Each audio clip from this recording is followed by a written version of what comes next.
Good morning! Good morning on this beautiful, rainy Friday morning. And I'm looking forward to my first job where I get to climb onto a roof.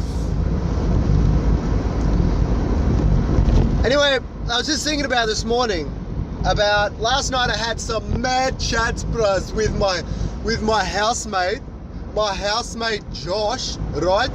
And we're talking about all sorts of things, as it does with Josh. Josh likes to jump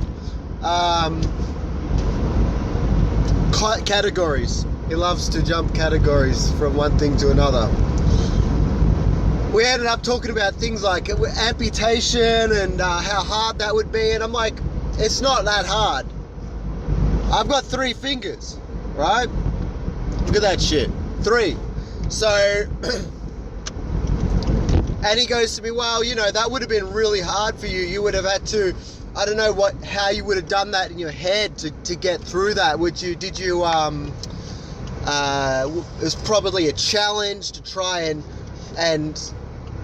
try and learn a new skill with only 3 fingers, or maybe, or to get through life with 3 fingers, or maybe you wanted to prove it to yourself that you can do this, or whatever, you know, like, or maybe, I don't know, what else is there? What other reasons would people do that?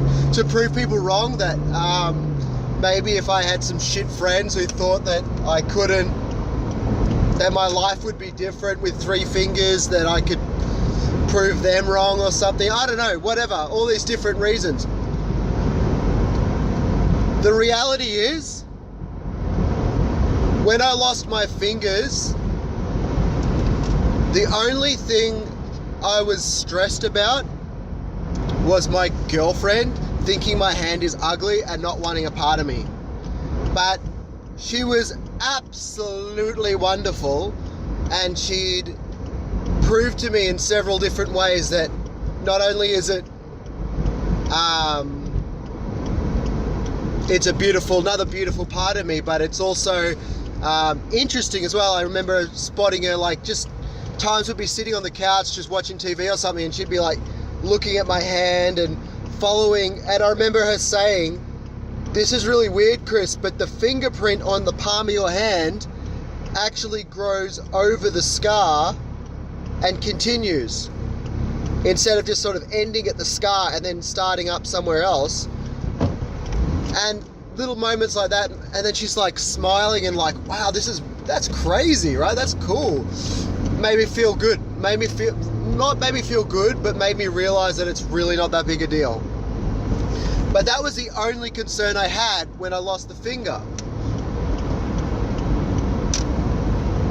Now, the next thing you might be asking is like learning how to adapt and learning how to do things and all that sort of thing with only 3 fingers, right?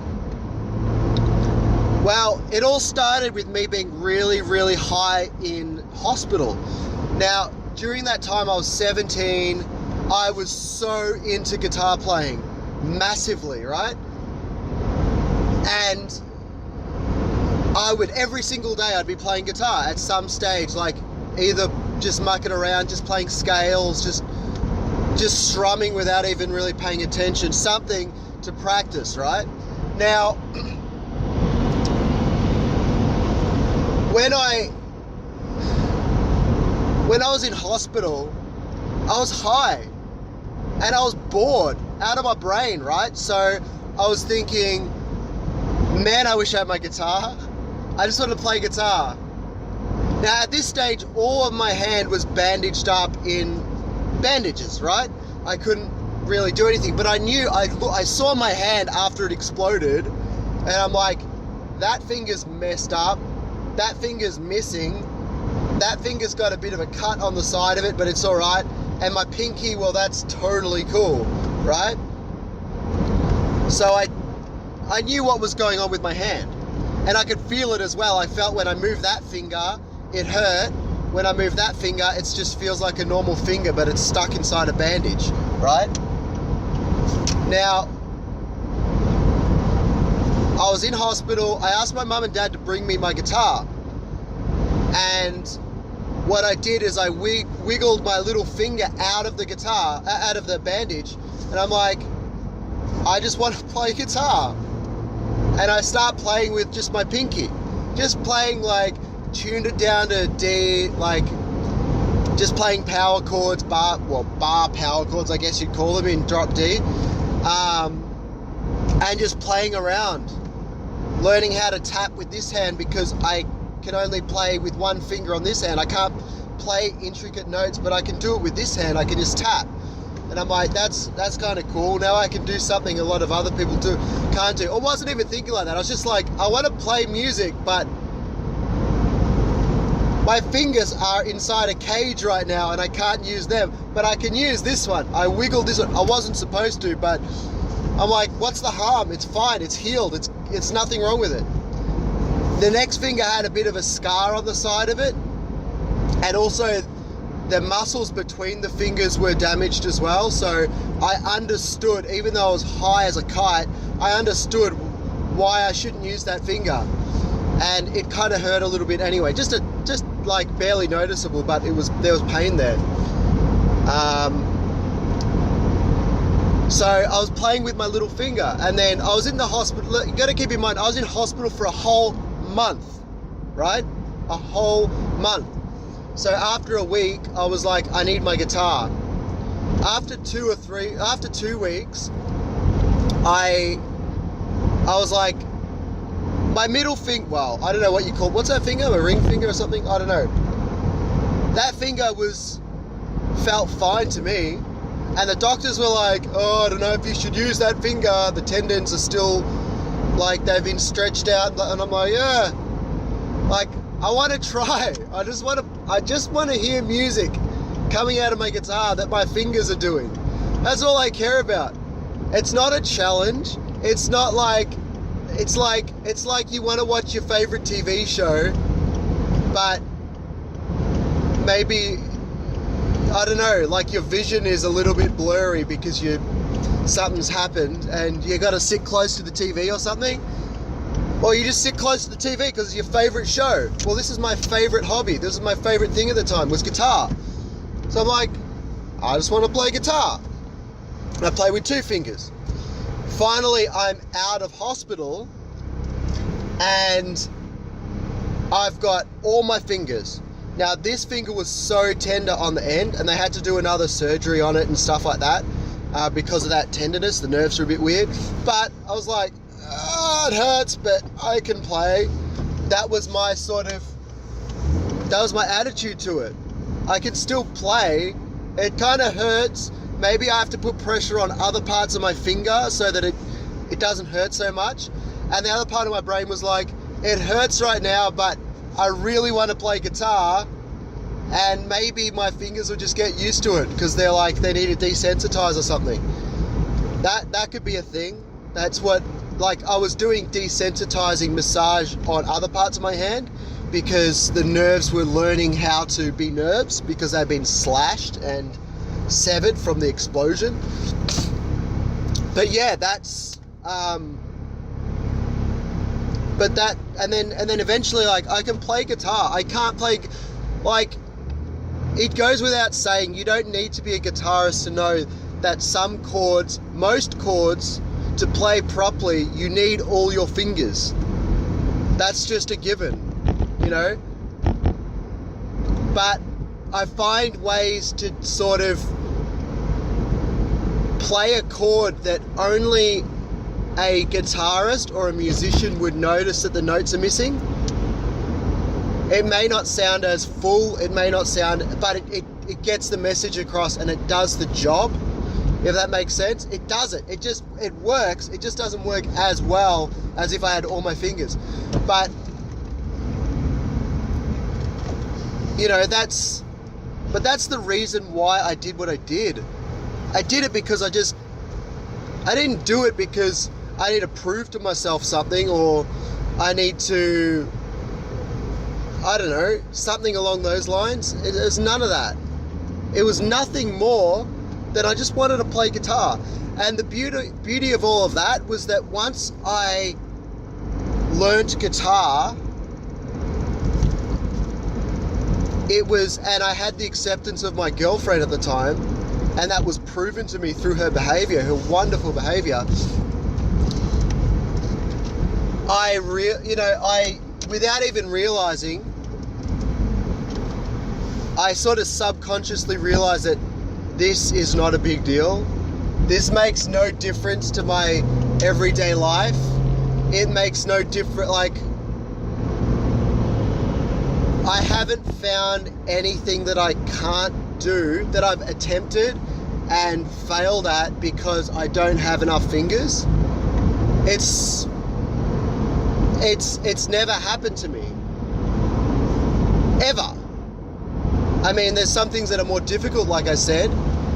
Even picking things up are trickier, you know, because that's the fingers that you pick things, small things up with, as your pointer and your thumb, right?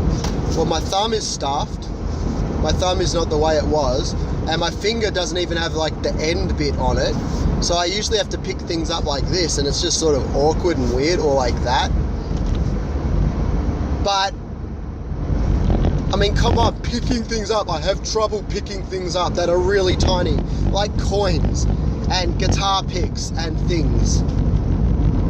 And you know what? You know what I do? I just use my other hand. It's not hard. It's not that complicated. It's really not that complicated. So that's why blowing up my hand has not made an impact on me and my life. How I view my life, how I do things in my life, how I see myself as a person, as a man, as I don't know, someone that a woman might be attracted to or repelled by or whatever. None of that's really changed. It hasn't made me stronger. It hasn't made me weaker. It's just, you know, I guess I've learnt a few new guitar skills that I was sort of practicing before I blew up my hand, but when I blew up my hand, I was sort of forced to learn these new techniques, like the tapping with the picking hand and stuff like that. But, you know, at the end of the day, it hasn't really impacted me. It wasn't a challenge that I had to overcome. I was just trying to do something. I was just trying to give it a crack. That's all it was. So, the point of all this is that what I did was I wanted to achieve something. I wanted to do something because I loved it. And I sort of already knew a little bit of what I'm going to do, how I'm going to do it. But I just figured a way out, you know? So when you get thrown, when shit happens to you, you know what, if I started dwelling on all how difficult it is going to be and how ugly I am now because I'm missing a finger and the other finger's mangled and the thumb looks a bit manky and shit like this, if I focused on all that sort of stuff, it would manifest in my brain and become bigger and bigger and bigger and consume me. Right? Can you relate to that? It would consume who I am as a person and change my identity. And if my identity has changed, then my whole outlook on life has changed. I just got on with it. I just did it anyway.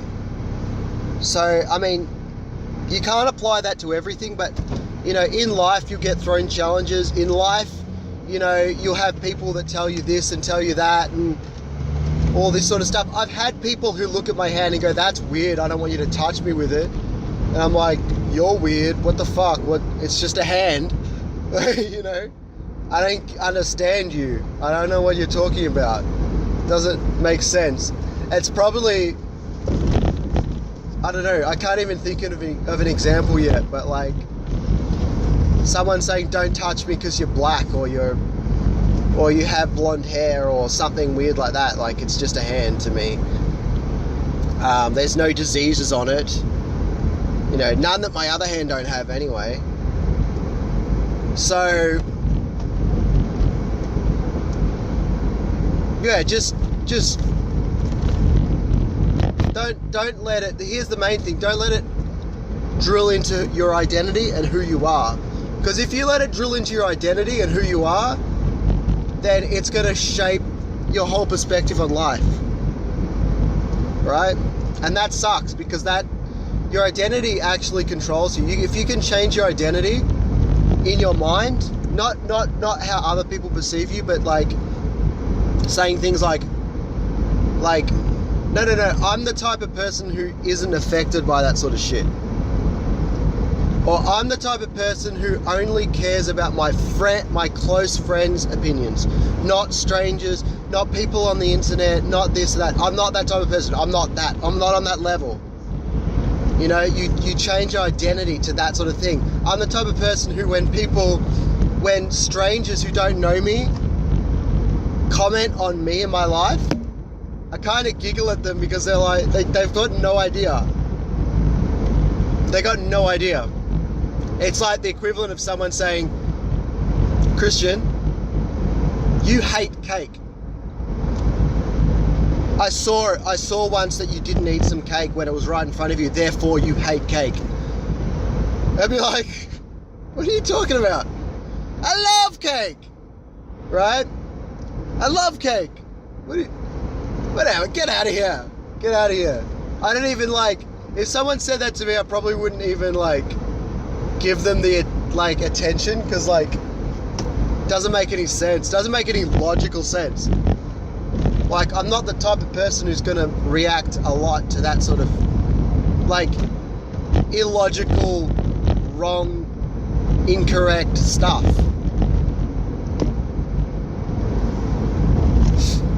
And if you can trick your brain, not trick your brain, I use the word trick your brain a lot, but just tell yourself this until you realize that is the truth.